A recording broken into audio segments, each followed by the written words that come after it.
Voici l'histoire d'une foraine devenue reine. Une livraison peu ordinaire au musée de l'histoire de la vie foraine.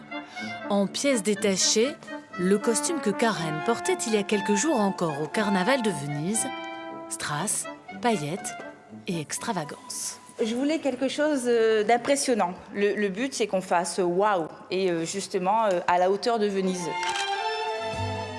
Et le défi est assurément relevé.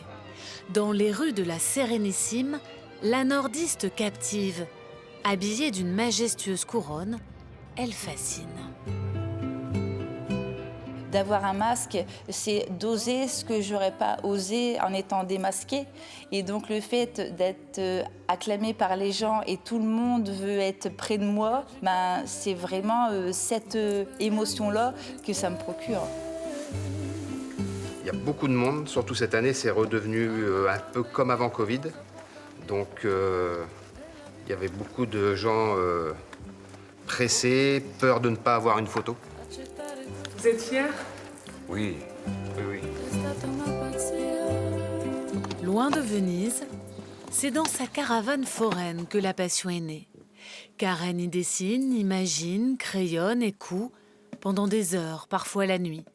La cité des Doges imprègne les lieux et quand l'inspiration est là... J'ai dessiné ça dans l'auto comme ça, j'ai dit il faut que je fasse ça parce que sinon j'y penserai plus. Il faut que tout de suite je mets sur papier ce que je pense. Si j'ai décidé que ça sera ça, je vais tout faire pour que ça ressemble à ce que j'ai dessiné.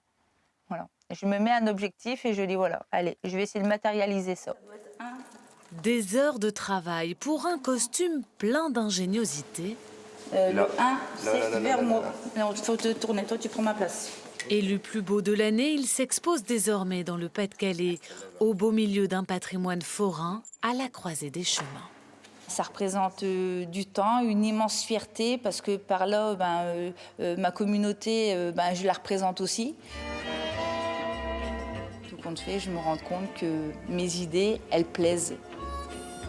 La couronne de la victoire, la 3e à Venise pour Karen, et elle pense déjà à la 4e.